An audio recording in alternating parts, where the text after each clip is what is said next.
자, 이번 시간에는 산화수와 산화제와 환원제에 대해서 한번 배워보겠습니다.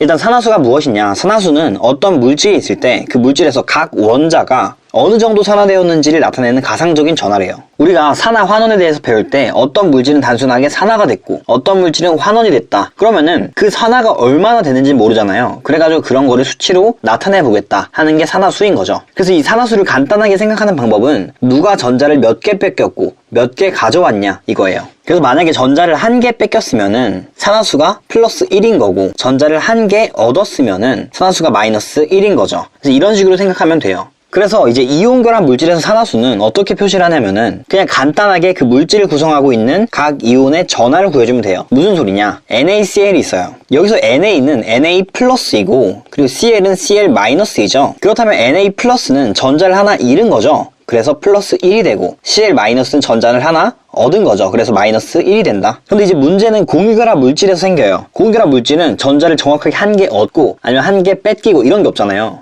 그래서 원칙을 정한 거죠. 구성 원자 중에 전기음성도가 큰 원자 쪽으로 전자가 모두 다 치우친다. 공유전상이 모두 이동한다 라고 가정을 해놓은 거죠. 그래서 그 가정을 통해서 각 원자가 가지는 전하가 바로 공유결합 물질에서 산화수가 된다. 이것도 한번 예시를 보면서 생각해 볼게요. 일단 첫 번째 예시로 지금 물이 있죠. 물의 구조식이 있어요. H2O의 구조식이 있는데 지금 이 H랑 O 중에서 전기음성도가 더 높은 거는 O죠. 그래서 산소 쪽으로 전자가 다 가버린다라고 가정을 하는 거죠. 그래서 수소 쪽에 있던 전자를 산소가 가져갔다 라고 가정하고 마찬가지로 여기도 가져갔다. 그렇게 되면은 수소는 전자를 1개 뺏긴 거가 되겠죠. 그래서 플러스 1이 되고 옆에 있는 수소도 마찬가지로 플러스 1이 되고 위에 있는 산소는 전자를 2개 뺏어 온 거죠. 그래가지고 마이너스 2로 친다. 다음 예시를 볼게요. 이제 CO2가 있는데 CO2에서도 마찬가지로 산소가 탄소보다 전기음성도가 높죠. 그래서 전자가 2개 다 산소 쪽으로 옮겨진다고 가정을 하는 거예요. 그렇다면 산소의 산화수는 마이너스 2가 되겠죠. 전자 2개를 다 가져왔다고 가정했으니까. 그리고 옆에서도 똑같이 이 탄소의 전자 2개를 다 산소가 가져갔다. 그럼 산소의 산화수는 마이너스 2가 되고 탄소의 산화수는 플러스 4가 되겠죠. 그래서 이런 식으로 산화수를 측정을 하는 거예요. 그래서 이제 밑에 보면은 산화라는 거는 산화수가 증가하는 반응이다. 그리고 환원은 산화수가 감소하는 반응이다 라고 알아주면 됩니다.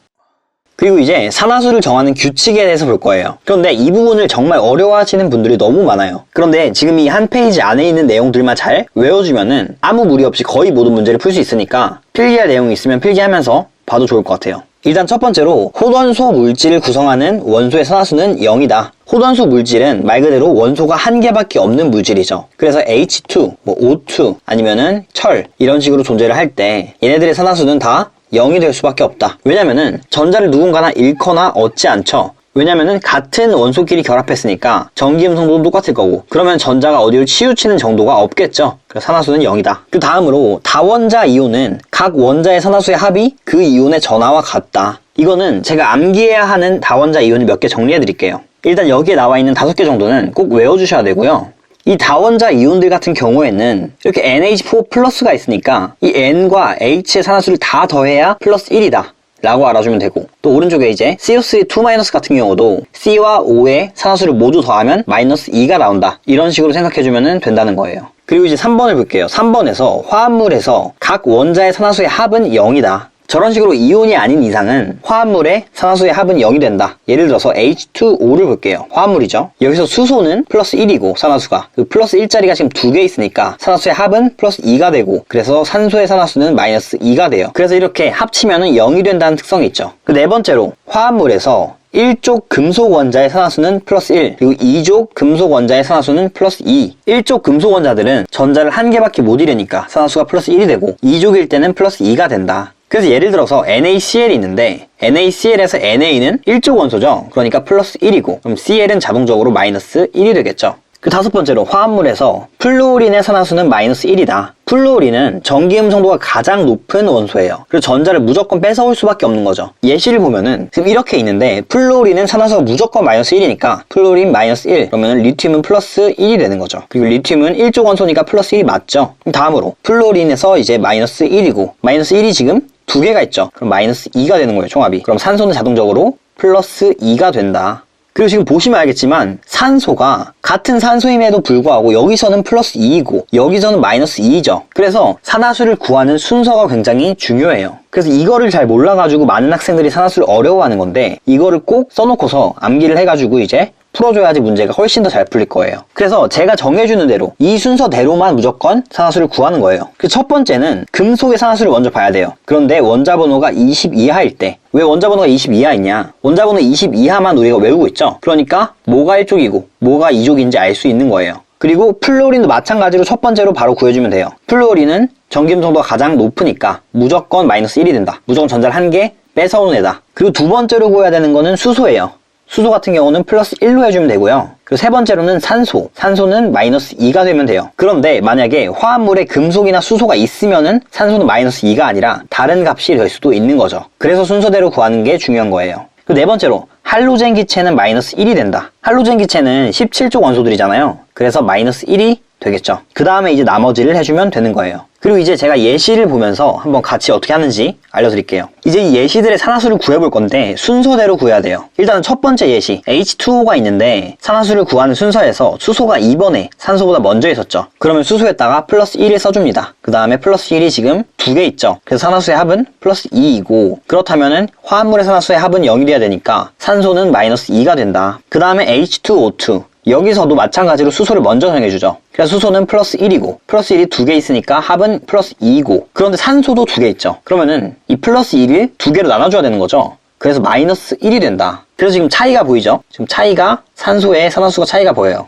그래서 순서대로 해줘야 된다. 만약에 산소의 산화수를 먼저 정해주면은 산소가 마이너스 2가 되고 그리고 마이너스 2가 2개 있으니까 마이너스 4가 되고 그럼 수소의 산화수는 플러스 2가 되겠죠. 그럼 지금이랑 다른 결과가 나오는 거예요. 그래서 맞지 않다. 무조건 순서대로 해줘야 된다. 그 다음으로 이제 산소 분자가 있죠. 이럴 때는 같은 원소만 있으니까 0이고 다음으로 OF2가 있는데 플루오린이 항상 1등이라 했죠. 플루오린이 마이너스 1, 마이너스 1이 지금 2개 있다. 그래서 마이너스 2가 되고 합이 산소는 플러스 2가 돼야 된다. 그리고 이제 다원자 이온이 보이죠? 그래서 이 원소들의 산화수의 총합은 마이너스 2이 돼야 된다. 그리고 지금 이 분자 안에 금속 없고 플루오린 없고 수소 없으니까 산소를 먼저 해줘야 돼요. 산소의 산화수는 마이너스 2, 그리고 마이너스 2가 지금 3개 있으니까 마이너스 6이 되고 그런데 산화수의 총합이 마이너스 2이 돼야 되죠. 그러려면 질소의 산화수는 플러스 5가 돼야 된다. 좀 어려울 수 있는데 이 순서에 따라서 직접 해보기만 해도 바로 할 수 있을 거예요. 그리고 다음으로 SO2- 여기서도 산소를 먼저 해줘야 되겠죠. 산소에다가 마이너스 2, 마이너스 2가 4개 있으니까 총합은 마이너스 8. 그런데 다원자 이온인데 이 이온이 마이너스 2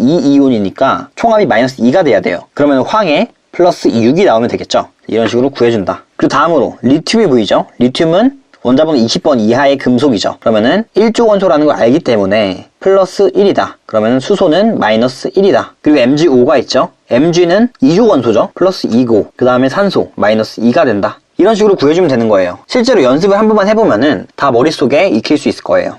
그리고 이제 다음 페이지로 넘어갈게요. 이제 산화제랑 환원제라는 개념이 나오는데 산화제는 자신은 환원되면서 다른 물질을 산화시키는 물질이에요. 그래서 산화시키는 물질인 게 산화제인 거죠. 공부하면서 많이 헷갈리게 될 거라서 제대로 외워주고 공부를 하는 게 좋을 거예요. 산화제는 자신이 산화하는 것 같지만 실상은 산화시키는 물질이다. 그래서 산화시키는 물질이 산화제다. 다음으로 환원제는 마찬가지로 다른 물질을 환원시키는 물질이죠. 그래서 환원시키는 물질이다. 그 밑에 반응식을 볼게요. 일단은 먼저 산화제인지 환원제인지 알기 위해 산화수를 구해보면 알 수 있겠죠. 그래서 맨 처음 이 Fe2O3부터 보면은 Fe는 금속이긴 한데 20번 이하의 금속이 아니죠. 우리가 몰라요. 그래서 산소 먼저 산화수를 구해준다. 산소는 마이너스 2고 그리고 이 마이너스 2가 3개 있으니까 마이너스 6이다. 그러면은 철은 플러스 3이 돼야 되겠죠. 2개 있으니까 합해야 그래야지 6이 되니까. 그 다음으로 CO가 있죠. 일산산소에서 산소를 먼저 구해주면 마이너스 2고 탄소는 자동으로 플러스 2다. 그리고 철 혼자 있으니까 산화수가 0이고 또 CO2에서는 산소를 먼저 해줘야 돼서 마이너스 2, 마이너스 2가 2개 있으니까 마이너스 4고 탄소는 자동으로 플러스 4가 된다. 그래서 지금 보면은 이 철이 플러스 3에서 지금 0으로 바뀌었죠. 그렇다는 뜻은 산화수가 감소한 거니까 환원된 거예요. 그리고 또 이 C, 탄소가 플러스 2에서 플러스 4로 바뀌었죠. 그럼 산화수가 증가했어요. 그럼 산화된 거겠죠. 이 환원이 된 애는 남을 산화시킨 거죠. 그래서 산화제다. 그리고 일산화탄소는 남을 환원시켰어요. 그래서 환원제다. 이렇게 알아주면 좋을 것 같아요. 그래서 오늘 수업은 여기까지고 영상이 유익하셨다면 구독 눌러주시고 또 좋아요 눌러주시면 감사하겠습니다.